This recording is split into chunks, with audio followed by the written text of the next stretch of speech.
नमस्कार, आप देख रहे हैं CIB इंडिया न्यूज। शुरू करते हैं खबरों का सिलसिला।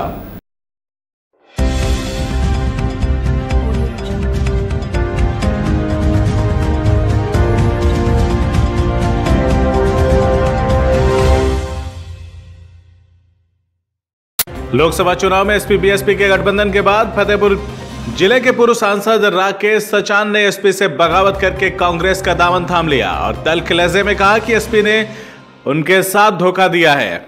नेताजी तो उनसे सलाह भी करते थे, लेकिन उनको तो अब बीच चौराहे पर खड़ा कर दिया गया है। अब वो पूरी जिंदगी कांग्रेस के साथ रहेंगे और 20 जिलों में कांग्रेस को मजबूत करने का काम करेंगे। पत्रकारों से बातचीत में पूर्व सांसद ने कहा कि वो कांग्रेस में टिकट लेने के लिए नहीं आए हैं, बल्कि सेवा भाव से आए हैं। फिर यदि टिकट मिला तो चुनाव लड़ने से पीछे भी नहीं रहेंगे। फतेहपुर संसदीय क्षेत्र से SP के सांसद रह चुके राकेश सचान पिछले 10 वर्षों से जिले में सियासत से जुड़े हैं और 3 दिन पूर्व कांग्रेस हाईकमान के बीच शामिल होने के बाद फतेहपुर पहुंचे, जहां पर कार्यकर्ताओं ने उनका पूरी गर्मजोशी के साथ स्वागत किया, तो उन्होंने कार्यकर्ताओं का हौसला भी बढ़ाया। समाजवादी पार्टी में भी रहा तो 3-4 जनपदों में समाजवादी पार्टी को ताकत दिया है, समाजवादी पार्टी की सीटें बढ़ाई हैं। कांग्रेस में भी मैं आया हूं तो ये वादा करता हूं कि कांग्रेस को ताकत दूंगा। केवल फतेहपुर जनपद नहीं बल्कि अगल बगल के 10-20 जनपदों में कांग्रेस को स्थापित करूंगा और कांग्रेस को मजबूत करूंगा, ताकि देश में कांग्रेस फिरका परस्ती ताकतों से मुकाबला कर सके, लड़ सके। सवाल है कैसे मुकाबला, इसीलिए मैं कांग्रेस में आया हूं। जब मैं सपा में आया था तभी यही स्थिति थी।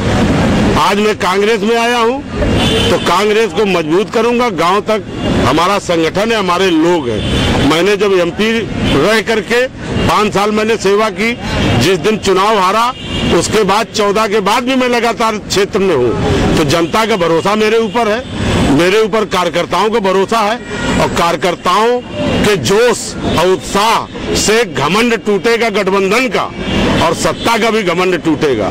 और जो ये लफा, जो बेईमान और जो झूठे लोग हैं, इनको जनता जान चुकी है।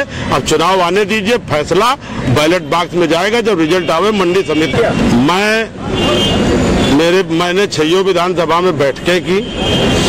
हमारे पास कई लोग लगे थे, भाजपा के लोग लगे थे, लेकिन चूंकि 28 साल से मैंने समाजवादी पार्टी में सेवा की थी। माननीय मुलायम सिंह जी जब तक ताकत में रहे, जब तक उनके हाथ में कमान रही, तो कभी भी उन्होंने हमें इग्नोर नहीं किया, हमसे राय लेके फैसले किए और मेरा सम्मान किया।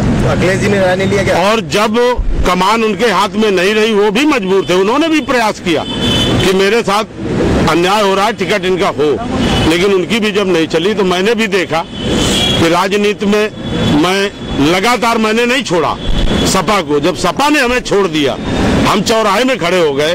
देखिए राहुल जी, देश में अगर कोई मोदी से लड़ रहा है आज के जमाने में, आज के टाइम में, तो चाहे राफेल मामला हो, कोई मुद्दा हो, राहुल गांधी बेबाक लड़ रहे हैं और पूरी ताकत से लड़ रहे हैं, पूरे देश में लड़ रहे हैं, पूरा देश जानता है। और मैंने ये सब समझ के कि भाजपा के हमारे कभी विचार मिलते नहीं है। मैं छात्र संघ का चुनाव लड़ता था, तब भी विद्यार्थी परिषद के खिलाफ मैं अध्यक्ष महामंत्री का लड़ता था। कांग्रेस आला कमान ने आपको कैंडिडेट घोषित नहीं किया। कांग्रेस में मैं आया हूँ, सेवा करने आया हूँ। जब तक जीवन है तब तक कांग्रेस में रहूंगा। अब पार्टी आला कमान का फैसला,